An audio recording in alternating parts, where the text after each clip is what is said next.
So, hi everyone, my name is Alberto Wirtz. I'm part of the innovation team in Aracari. I'm here in Lima, Peru. And our guest today is all the way up in Sacred Valley in Cusco. She's a French woman with a Peruvian heart, of course, Madame Petit Rivel.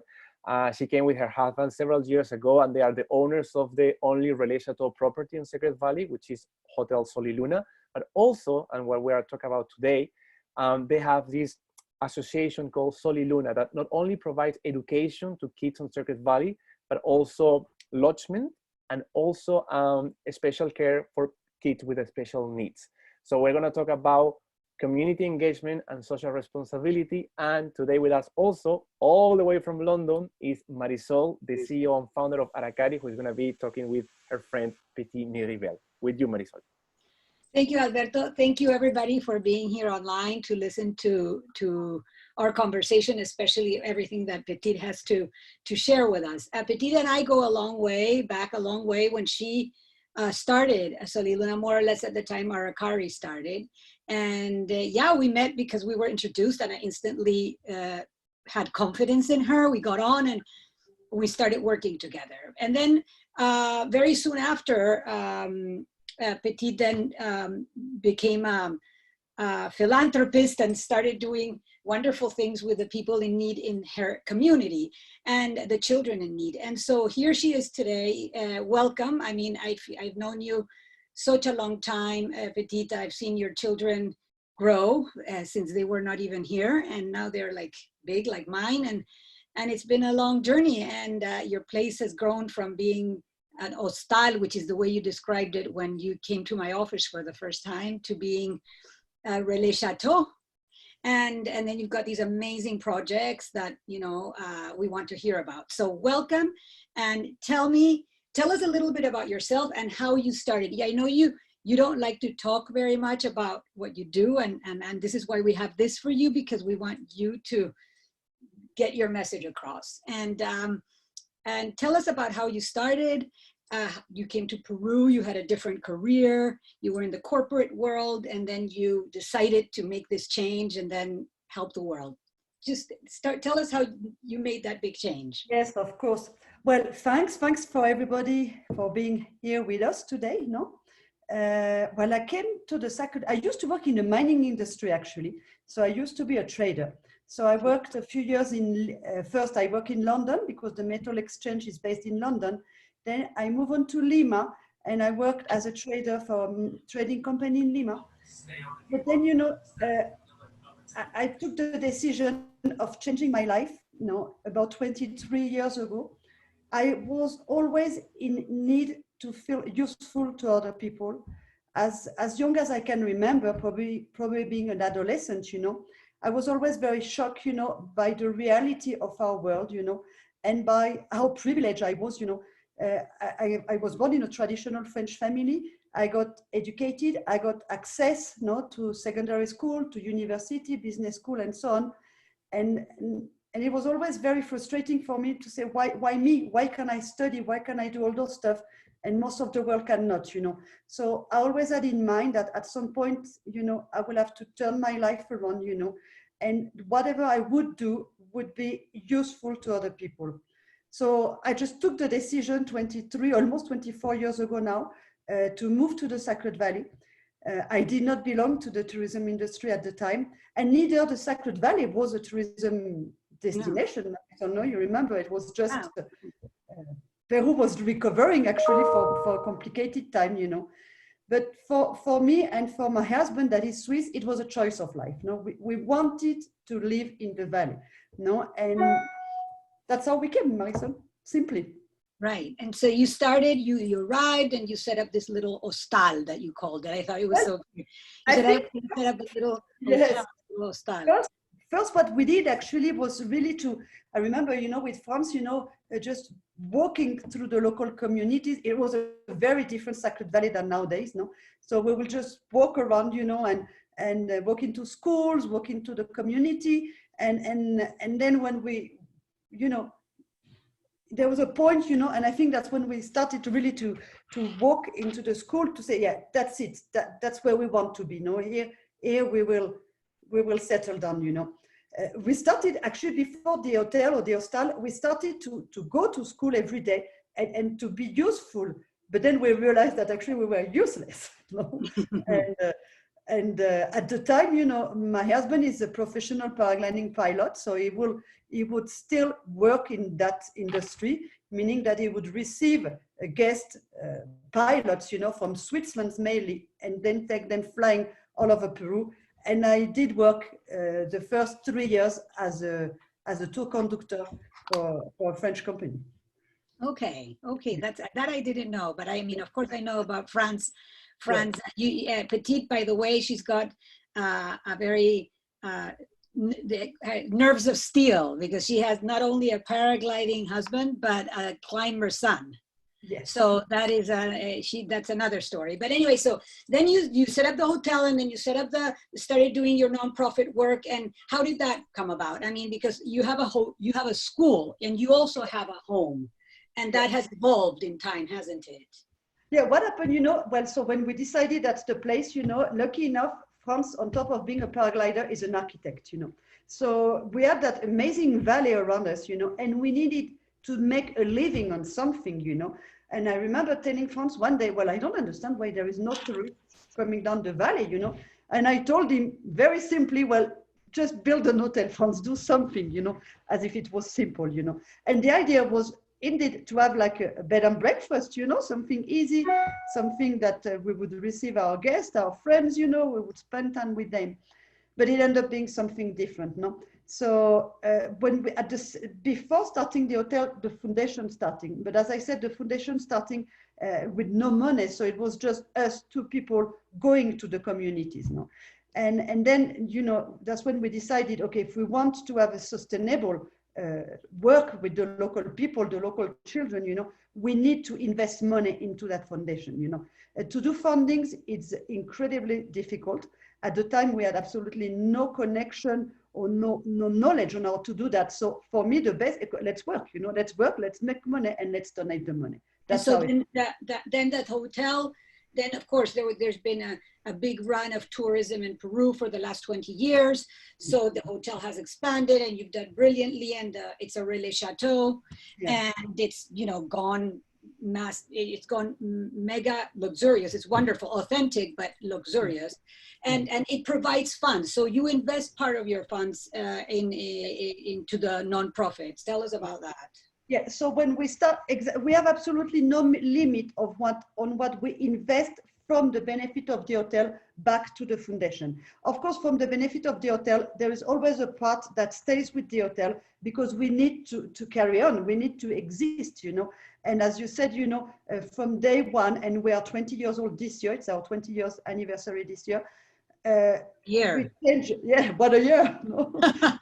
We will have a second opening for our 20 years anniversary. You know? So it's okay, no? So anyway, we change a lot, you know, and we change a lot.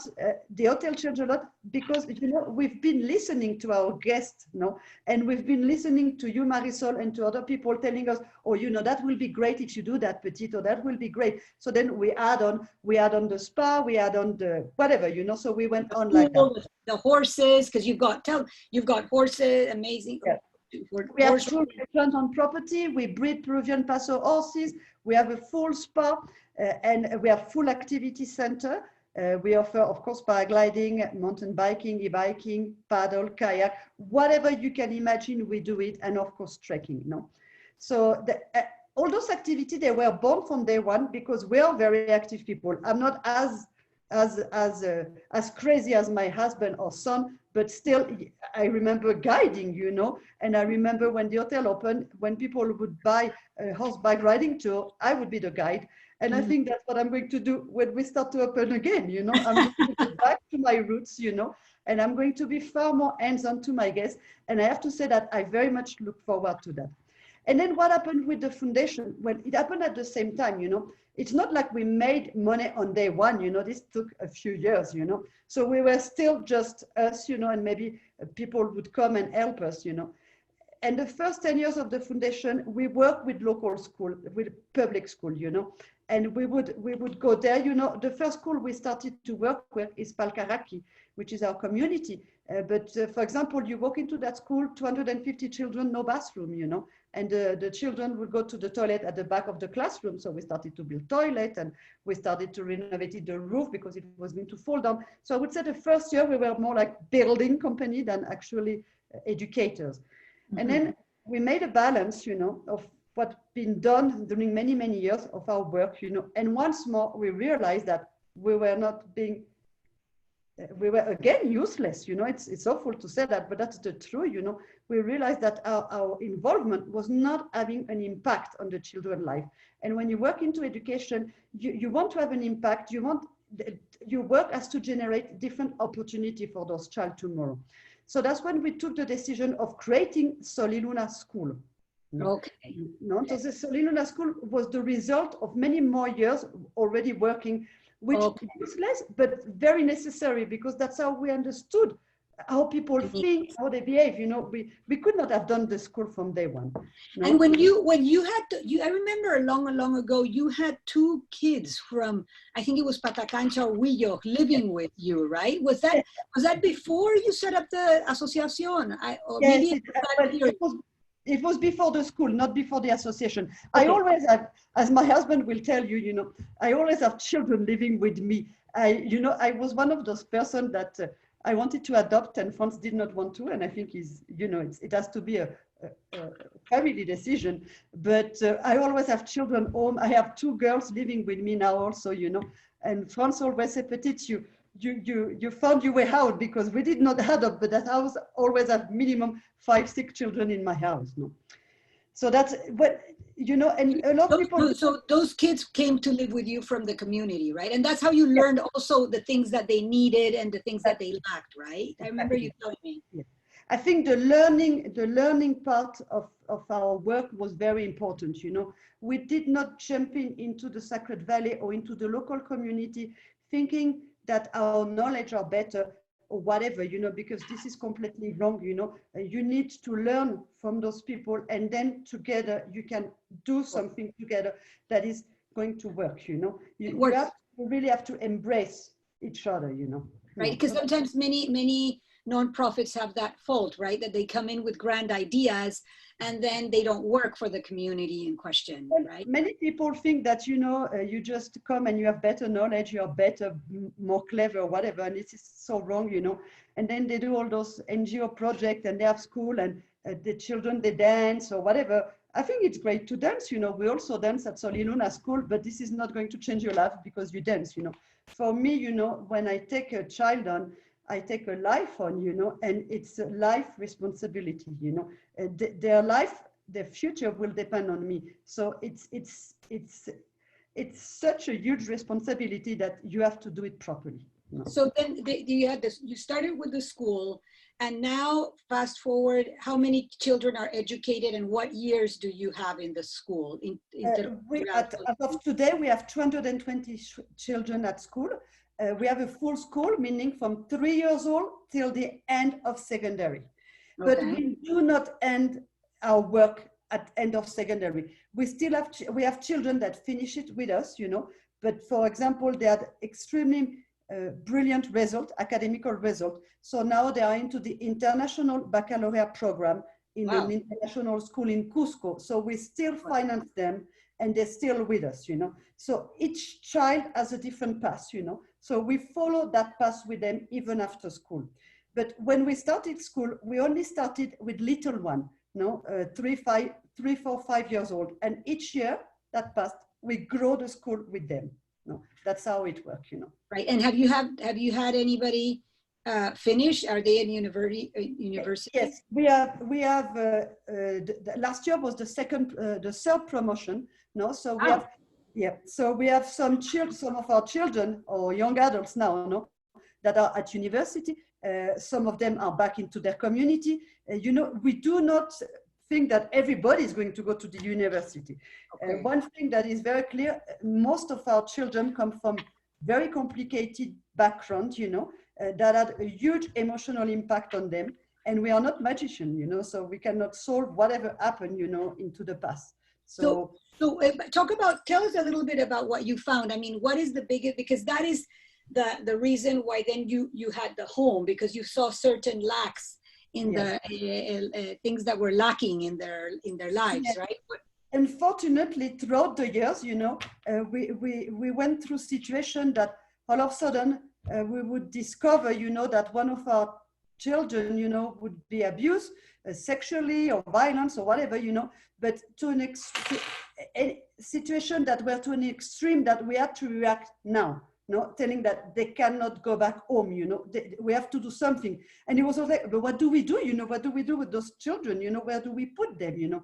So it was always a need that we have to say, oh, we need to have our home, you know, we need to have our home for children. So when that happened, you know, they can go to our home. So that's how the Soliluna home was created, you know, as a result of need that we have in the school. But before the Soliluna home, we actually created PACARI, that is a program for children with disabilities. No, right. We all know children or adults with disability. We all know that reality. But, you know, being born in a poor condition is very complicated. But being born disabled in a very poor family, it's a nightmare. You know, of course, it's terrible. A lot of children, a lot of family, they do not understand why the child was born like that, you know. So they do think with their own belief, you know, and most of the time they think it's a punishment, you know, for whatever, from wherever up there, you know, and they're being punished for something bad they've done throughout the birth of that child, you know. So they have to get rid of the child, you know. So a lot of those children, they are let alone to die, you know. So in PACARI right now, you've got how many children in the sort of? We have in PACARI, the Center for Disabled Children, we have 16 children. 16. And do they live in the house, or they're just? Well, some of them, we have 2 of them, which is Thomas and Marina. They live in the home. Actually, Marina was the one that, when we created the home, she was our first child, you know. I would say she was a turning point in our life, you know, and to decide to put the home, you know. Right, and then the home. So if there's the school, PACARI, and the home. And how many children in the home? In the home, we have 14 children for now. 14, okay. And then you provide everything, and their parents don't have an impact in their life. Well, some of the family still exist, you know. They are not orphanage, you know. They just well, most of the family are just mother. There is no father. No, but they do have a mother, but they have a mother that is not functional at all most of the time, you know. But still, we maintain the contact with the mother. Every week there's a day, well, before quarantine, you know, where the mother could come, you know. It's important that their mom is their mom, you know, for their life, you know. We're not replacing anybody at all, you know. We have a different position into their life, you know. So what is the biggest challenge? So tell us about the biggest challenge you've experienced in this whole journey that you've undertaken. I mean, what has it been? The children, their condition, finding staff. What has been the biggest? No, I would say funding. Funding has always been an issue. Well, nowadays it's far more complicated, you know. No, but I would say the biggest challenge, you know, has been to emotionally, you know, accept, you know, the story of our children, you know, no, and to find the strength, you know, to be there for them, you know. I'm not going to tell any story because it's too private, you know, but whatever past they had, you know, it's so painful, you know, and I think the biggest challenge that I had, and I learned, you know, never to judge. No, I never judge any of my parents, you know. I never judge them for what they've done to their children, because if you know their story, you know, not that I excuse them, but no, I don't want to be misunderstood, you know, but it's so painful, whatever is at the back, you know, you just have to also embrace it, you know, not to judge and start to work again together, you know. Do you have, I mean, how do you get, I suppose you're not in a vacuum. You've got contacts. Is there an association or people that you can connect with in other parts of the world that are doing what you are doing, and you can? Yes. Yes, I am in contact with different foundations throughout the world, that we do similar work, and we share our experience, our challenges, and we try to feed each other, on what we do, No, so yes, we are in contact with different people around the world that do the same work.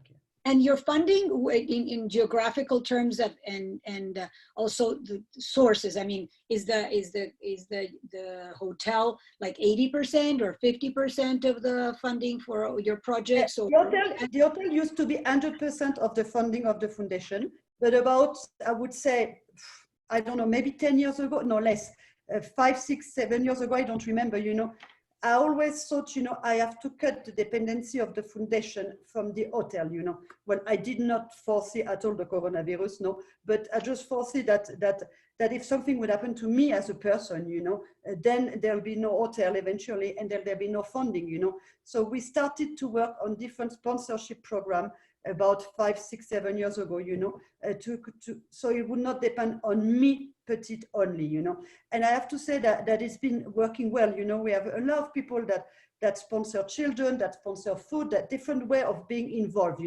But unfortunately, most of my contacts are tourism contacts, no? That's the industry that I do belong, So with the coronavirus situation nowadays, everybody being affected, it's like everything came down from one day to another, But so the situation. Sorry. You've been successful at, you do run your own fundraising efforts, don't you? Oh, yes, of course, yeah. Throughout the years, I learned that, and when the coronavirus happened, the first thing I decided to do, it's, of course, I was worried about the hotel and my staff on property also, but I had to make sure that the Solid Luna children that belong to our home would be safe, So we launched a campaign for the orphanage, and we launched it, I think, on the 16th of March, so very early into the situation. And it's been an amazing campaign, We had many friends around the world that were present, and we reached the target. So that was like a miracle, because it's like, oh, you can breathe again, We know that we have funding for 1 year, and we will make sure that we will work the best and that money will last, well, maybe not 2 years because we're not magicians, as I said, but at least it will last maybe a year and a half, And then the second thing was how to transform our school into a virtual school. When you know that you have no money, so we don't have money to invest into Blackboard, into whatever. Most of our children do not have internet at home, do not have computer. Sometimes they have a phone, the family has a phone, but with no data, So we had to reinvent completely ourselves, and it's been incredibly challenging. But today it's working. It's not working like a traditional school, I would say so, because we do not have the money for that, but it's working, What we do, and I think sometimes maybe it's time to forget about math, history, science, we have a need in our family now, which is just food, that they need to have food. So we weekly go to our family, we bring them basic food, so they have food. And the other thing they need, it's to make sure that we are still here. So by visiting them once a week, bringing the food for the week, they also see us, so it's like emotional part. So then you also visit them, they see you, and they also get a little bit of assignments, I suppose, that they need to do during the week. Right? And what we do, well, we had a business center at the hotel, we had some labs in the office or whatever, so we took away, I have far more less staff in the hotel, so I have far more less needs of all those computers in the office. So I took all the computer I could out of my offices, and I gave them to different family where there was more than one children that would use them. We also, for example, for the one that have a cell phone, we also put a weekly fee on their phone. We do it every week, so they have access to data, and then they have access to us, But of course, this has to be done, and we make sure that they use it to have access to us and to their homework, and not to whatever. No. So exactly. No. So we do many things like that. Yeah, well, Petite, I mean, I can't say how proud we are to be associated with Soliluna, to be with you today, to be able to, share this with our friends, because you're doing a monumental job and with all these kids. And oh my God, with this COVID thing, it's just like keeping up the hotel standing up and then having the home. Anyway, so I congratulate you from the bottom of my heart. And I think that it's, thank you for sharing your story. I know there's probably a lot of questions, and I think we should open to the, and there's also there's photos. Petite has photos of the children that she can show, that Alberto has. Yes, and so me share. it may be a good idea to show them, and then she can talk a little bit about the kids, etc. Yes, let me share the screen now. 1 second. I think, yes, the children's faces are much nicer than mine, you know, so it's about them, not about me. Well, I mean, for me, you know, to see picture, well, this is Francisco, is our youngest child, 4 years old. That picture was actually taken a year ago at his home. He now belongs to the Soliluna home. No, he's an amazing little boy. So he now lives with you, or what? He now lives, Francisco lives with you. Yes, he lives with us, you know. Sweet. Yeah. Un bandido. No, that's one of family that we're bringing food weekly now on, you know. They're from Chinchero, no? So the one related to the tourism industry, know where Chinchero is, you know. They have 5 children, no? They're all students of Soliluna, no father. So it's very extreme poverty. So we bring them food every week, and we actually brought the 3 sisters down to Soliluna home, I think 2 or 3 weeks ago. So they now live with us, you know. Wow. No, that's another of our family, you know, that's the work we're doing every week now to bring food to them, no, and put the data on. Another family, they're all our children, you know. The little boy here in red is belongs to Pacari, no, okay. The student with different abilities. So at the moment, the only access we have with him is to bring the food and to spend some time. But we actually, we develop with Monica that works with me at the foundation, a new project for Pacari, which is called Pacari at Home. And the idea is that because we cannot give them homework or whatever, you know, it's a completely different way of working with them, you know. So the idea is that once the quarantine is over, you know, we will go daily to visit our children with disability, with the therapist, with the special need teacher that we have, you know, and then so we do not stop with their therapy and needs, you know. But this is a new project. Mm-hmm. Well, this is Francisco, the little one that you saw in picture 1, and this is Naida. That's one of his sisters that lives with us also. She's been with us since she was 3 years old. She's now 9 years old. Oh, wow. Yeah. Well, that's the 2 at the bottom and the 1 on the top right. She's the sister, the little boy that we saw, the 3 sisters that I told you that now belongs to our home. No? Mm-hmm. Well, I know them since I know their mom.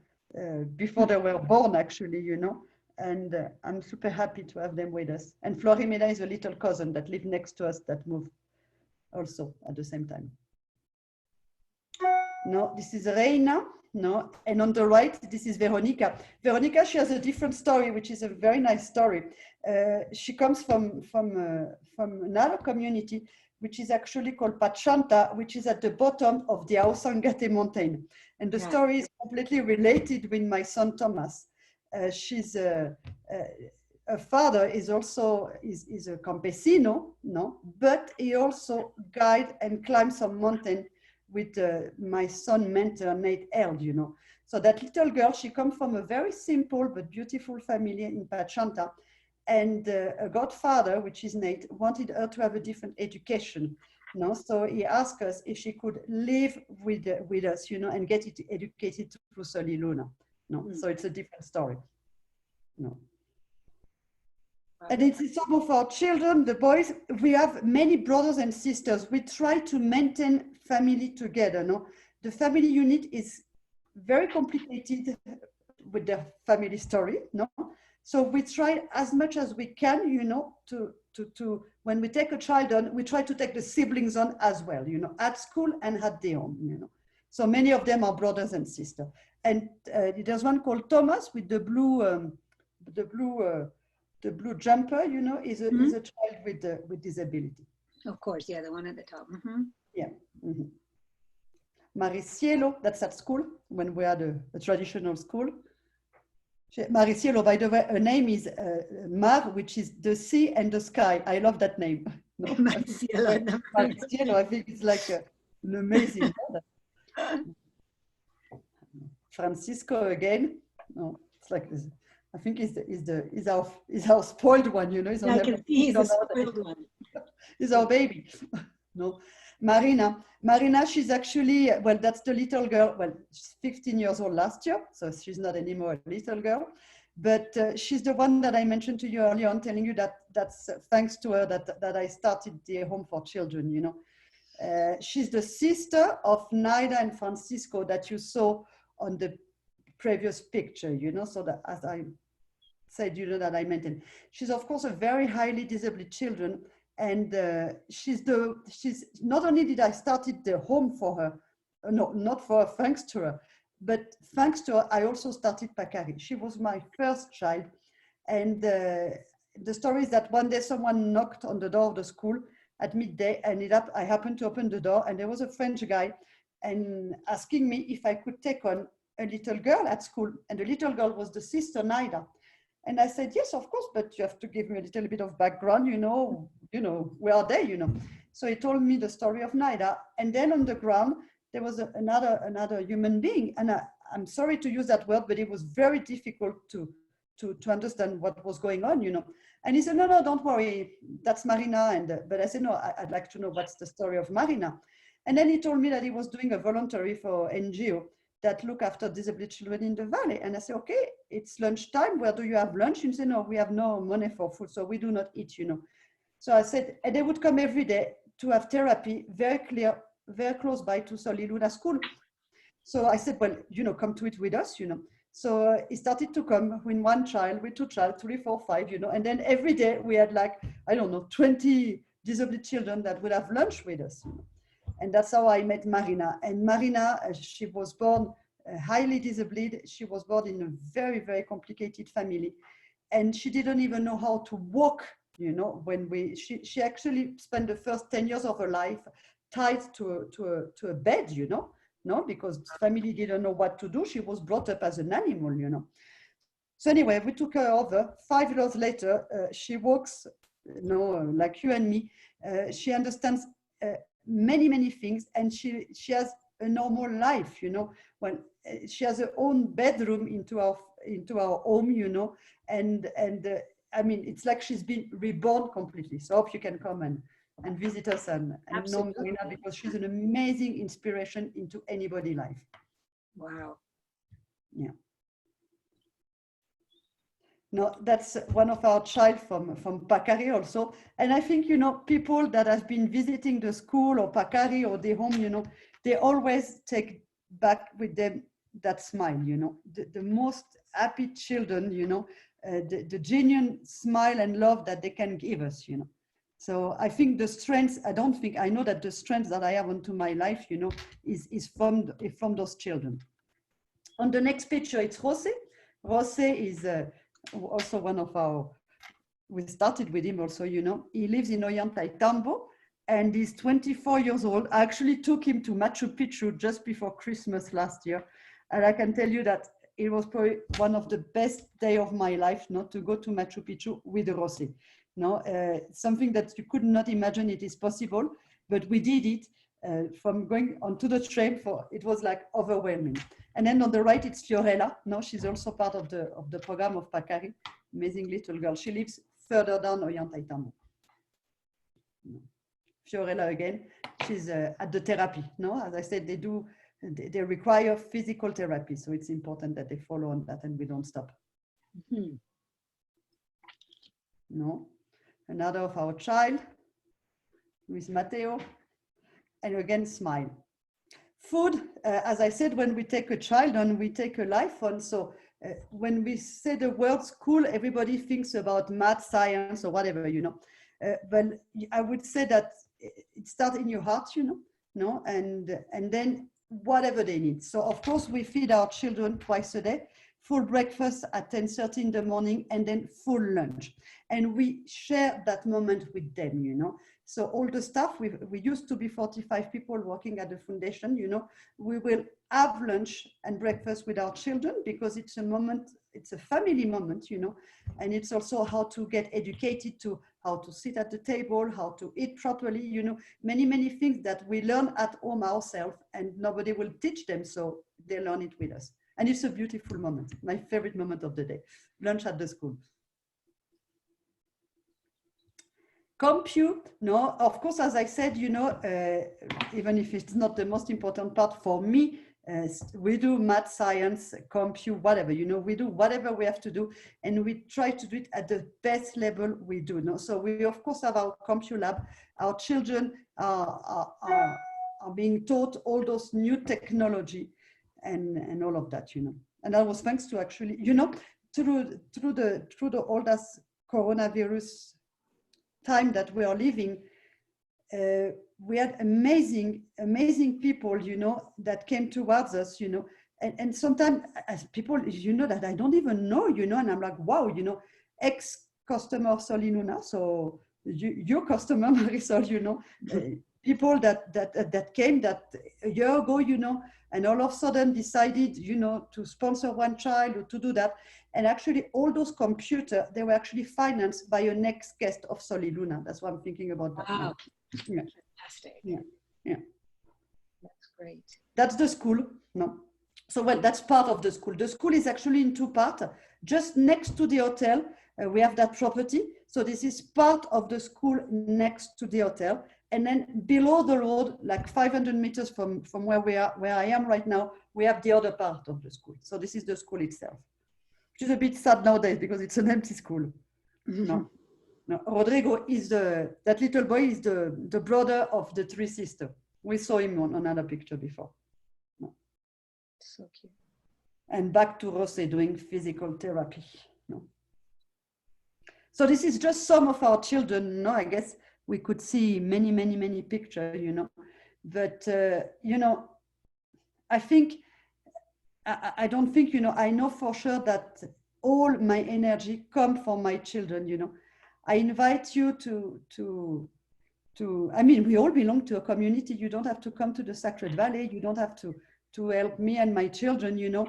Just look around where you live, you know, there is people in need everywhere in our world, you know. And the best, I don't know if it's joy. I mean, for me, of course, it's joy, but it's energy and it's life, you know, comes from what I can do for other people. No, I will never have such a feeling of happiness and peace and joy. You know, of course, I like to go on holiday. I like to have nice food and stuff like that. But the satisfaction, or I don't know the right word in English, of what you will get, you know, from having a nice dinner or buying something nice will never compare or what you can do from others and what you will receive from them, you know. So I don't know if it makes sense in English. Yeah, of course it does. Complicated Perfect sense. to express. Yeah, Perfect absolutely. sense. So Perfect sense. And then Petit, of course, Petit is not going to mention it, but her project has been recognized, I mean, abroad also. And I guess a sneak peek, this picture on all the pictures of the children she gave us, and it's about an award she received abroad for in an international travel fair for her engagement with the community, really, at Pure in Marrakech. you also have one from Relais Chateau, right? Yes, I do. You know, I have to say, even if I don't like to talk a lot, no, well, if you talk about the children, I always talk too much. I know, I'm sorry about that. But I'm not, I don't know the words, you know. But big you marketer. know, yeah. You're not a big marketer. Exactly. I have to learn, no? But I have to say that when I won those two prizes, you know, I was really super happy. And I always thought those prizes were fake, you know. I always thought that people that had huge marketing campaign or budget or whatever, or the right contact, you know, But when we won Pure Award last year, and when we won Relais Château a couple of years ago, both for the community engagement, it was really like, oh, no, and it was, we share it with the children, I came back, and we had this party at school and we celebrated, and I think it's a great way, of showing that you can have a successful business. I did have a successful business, no? So Liluna is today a great hotel, doing well, doing money. We had 120 people working on property, so you can have that, you can have a great life, but at the same time you can share, it does go together very well. A lot of people sometimes have difficulty to assume luxury tourism, with social work, and I don't understand why, because it does blend completely together. It's just you decided. Well, first it has to be born in your heart, and then you just decide to make the right action. That's all. That's all. There is a very strict limit that we have to put on what we need in our life. We don't need to have 2 flats, 3 flats, 5 cars, whatever. For me, I just need to make sure that I am a mother of 2 children, as we said before. I have a responsibility of educating them, and providing health, food, and a roof till when they will fly alone, But apart from that, that's all, So I think the rest is for the others. Tell us that we've got quite a few questions, right, Alberto? Maybe you should... Yes, I can start with the questions now. We have the first one came from Elena Luebel, which is our host in the Jewish tour in Lima, and she said, Petit, my grandkids are big fans of your son and his adventures. Can you share a little bit of what are his plans for the coming years? Yes, of course. That's a different story. But anyway, talking about Thomas, I'm going to mention something before getting on what he does. A lot of people, I heard sometimes say that Petit's done a school because she has 2 children and needs to educate them. There's nothing more wrong than that, The foundation was born before Thomas and Melanie existed. But Thomas and Melanie were the greatest motivation to show the world that no matter where you were born, and they were born in a privileged family, which is mine, well, you go to the same school as the local people around you. So they were the greatest motivation to show people. A lot of people, and even my family, criticize me, telling Petit, how can you do that with your child? How can you educate them with poor children? And I say, that's the best gift I can give them, So anyway, back on to Thomas. Thomas is now 17 years old, and he has a passion, which is alpinism. I don't know how to pronounce that word. I have to learn, I guess. And we discovered that passion when he was 9 years old. I used to travel a lot for the hotel, and most of my child would complain a lot about my trips, and for whatever reason, and I have no explanation, I told my daughter, no, don't worry, when you'll be 10, I'll take you to New York. And don't ask me why New York, because I don't like cities, it's just, but anyway, the year arrived when she would be 10, and my children are born 10 months apart. So I said to Melanie, okay, I'll take you to New York. And I said to Franz, take Thomas somewhere. I don't know, take him somewhere. Well, Thomas didn't want to do any trip. He was just pointing the mountain. And we have a mountain called here. I forgot the name now. How can I forget that name? Whatever, the top of the mountain just behind the hotel, and he just wanted to go to the top of the mountain. So at the end, I said to Franz, well, just take him to the top of the mountain and that's done, And that's why we discovered that his passion was mountain. Mountain climbing. Mountain climbing, and then it went on and on and on, and 6 or 7 years later now is the youngest alpinist in the world to have climbed so many high peaks in his life. Last year he actually summited Sula Grande. So I don't know if any of you is familiar with the movie called Touching the Void, which was actually a quite dramatical expedition. And Thomas climbed it last year. He was 16 years old and he was the first Peruvian to summit it.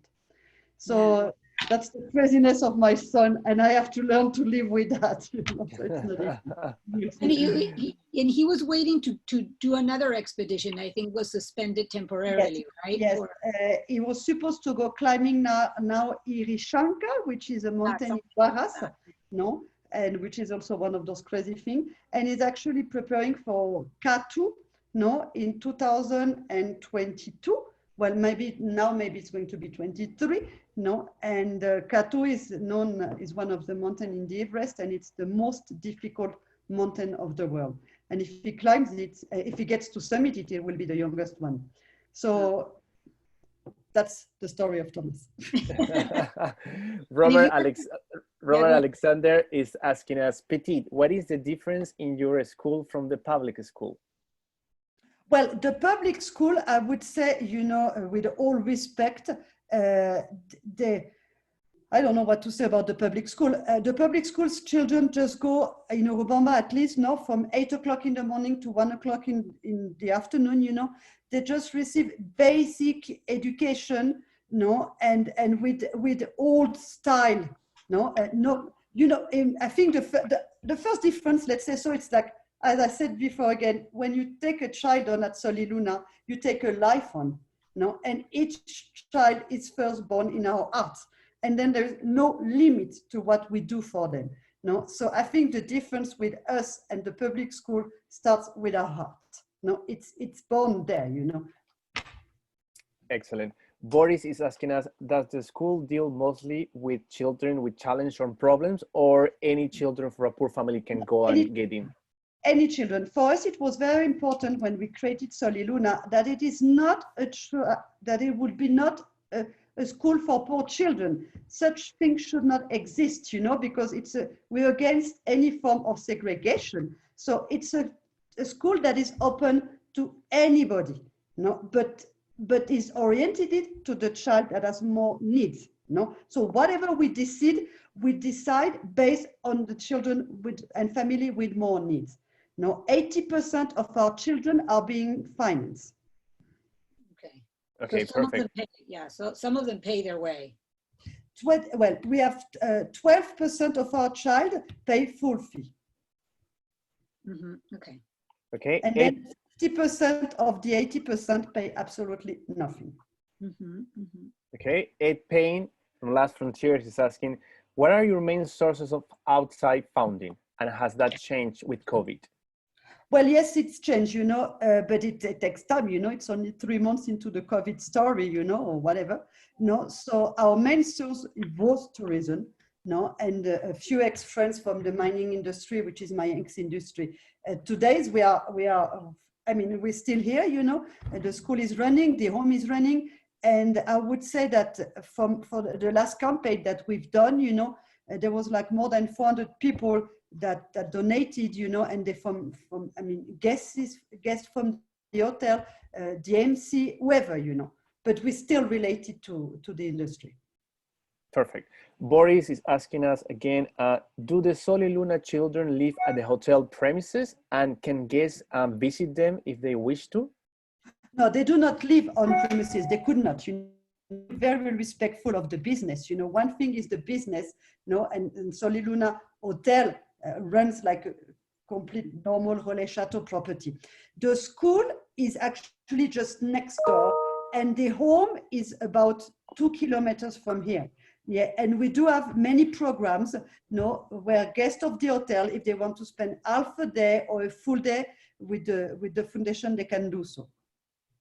Okay, perfect. Fernando Silva is asking, if you hire teachers from Lima or from Cusco?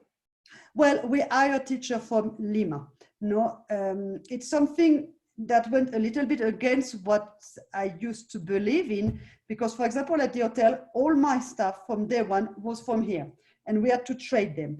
But, you know, not that I mean I can make mistake with my guest, but I probably did, you know, but with a child, you cannot make mistakes. So we take all our staff from Lima at school.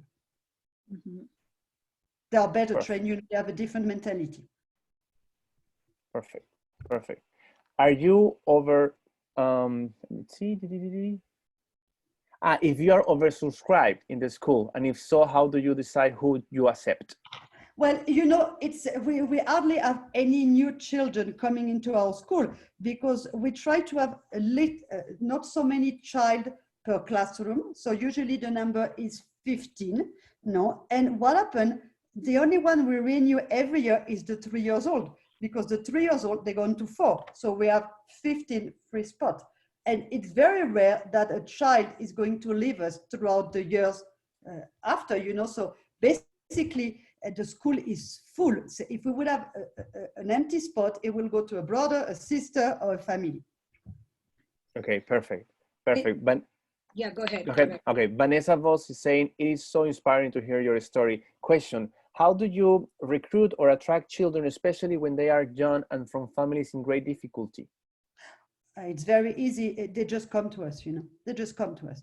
They come to us, or as I say again, they are brothers and sisters, you know. For example, when I first met Marina, no, that was the inspiration behind Pacari and the home.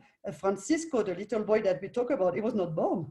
No, Francisco did not exist, you know. But then Francisco was born, and he came on, you know. So this is super easy. Perfect. And the last question we have, it says, how were the Hotel Sol y Luna get into the Relais Chateau properties? How did I get into Relais Chateau? Yes. Well, that's a lot of paperwork. Well, I think it was a big dream for me. I am French, so of course Relais Chateau has a lot of meaning, no? And one day, actually, the real story is that I actually read the charte. No, they have a charte. I don't know the word in English, you know. Charter. And I related. Sorry? The charter, or what they... Yes, exactly. The Charter of Relais Chateau. And I thought it was beautiful, and I related to it. You know, the Charter of Relais Chateau mentioned that behind any hotel, there are peoples, you know, there are people, and there are stories, you know, and I read that, and I said, that's us, you know, because I'm not an hotel manager. I do not relate as being an hotel manager. I'm not a general manager, whatever. I'm no manager. I'm just petite, you know, and this is my home, you know. So when people come at Sol y Luna, they come to my home. There was no architect other than my husband. We've done the decoration of the property ourselves. We've done the landscape of the garden ourselves. We know where the first roses came out. You know, it's like your home, like anybody home, you know. So I related very much with the Charter of Relais Chateau. Perfect. And then work went on. There is no more question, but beautiful comments. Elena Lovell says, beautiful children. Monica Spacey, one of our travel designers, says, yes, and they look very well cared for. I was fortunate to visit in March, right before the lockdown, and you can really feel the love and care. Mili Alba, also from another Relais Chateau friend, cruising in the Amazon. Mili, it says, hermoso conversatorio. I mean, beautiful conversation. It's an honor to have you among us, Petite. She's from Aqua. No, thanks to her. And then one more question, one more comment. Well, Monica again is saying the school is just down the street, a short stroll away. As guests of the hotel, visits to the school may be arranged. I highly encourage to do so. And then Alexia Harten is saying, this is so inspiring. Thank you for sharing your story with us. And what else? And you have Nila saying, have you seen Nila's question? Let me see. I'm going down. Paula, Terry, Elena. Oh, that's so nice. Elena is saying the name Petite is too small for you. And then we have Nila Buchan. I know Nila all the way from California. She's saying, one more question. Do you think we could conceivably create an online exchange program with your school where kids learning Spanish abroad could interact with your teacher students? Kids in Spanish immersion programs are missing their time in the classroom. Maybe now that we are relegated to virtual learning, this is a good opportunity to raise funds for you and create an opportunity for conversational practice. I would love to help. Thank you for what you do. No, definitely there's something we can do. No problem at all.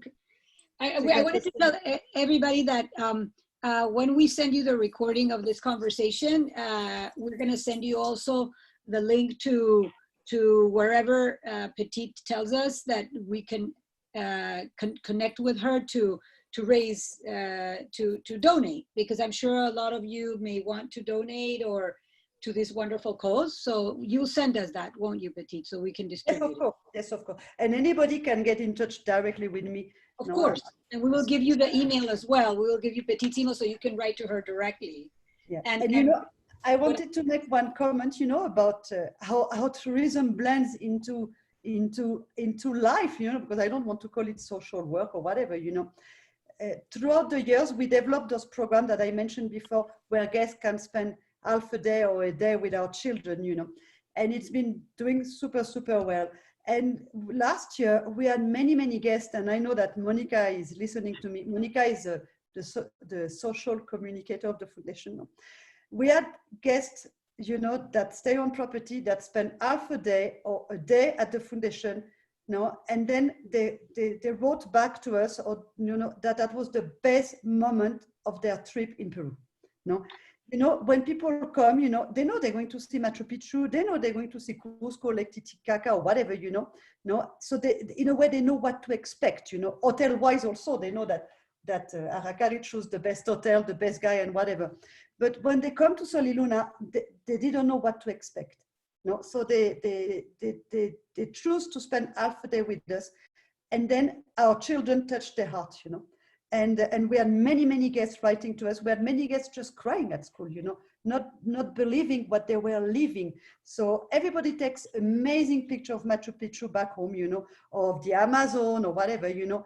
But those people that came to us, you know, they took with them emotion, you know.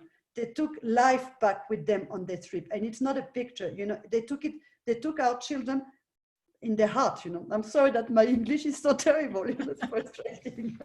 No, so, I mean, and it, you know, for me, when I listened to those people, it was amazing because I said, they're living what I'm living on a daily basis, you know, not that those child, they feed my heart, you know. And then with that, we can all be together. Thank you, Petit. That was wonderful. I don't know if there's any questions, but I know that Petit could speak. I know from experience, like she could speak a long time about her foundation. No, but we're keen and happy. And thank you for sharing this moment with us. And we'd love to be with you and keep you company. And we hope that things will come back to normal soon. And yeah, we can, you know, go back to normal. It's again a privilege to have you as our preferred hotel and to work with you. And thank you so much for being with us. Muchas gracias. Thanks to all, no, and all the best. Thank you.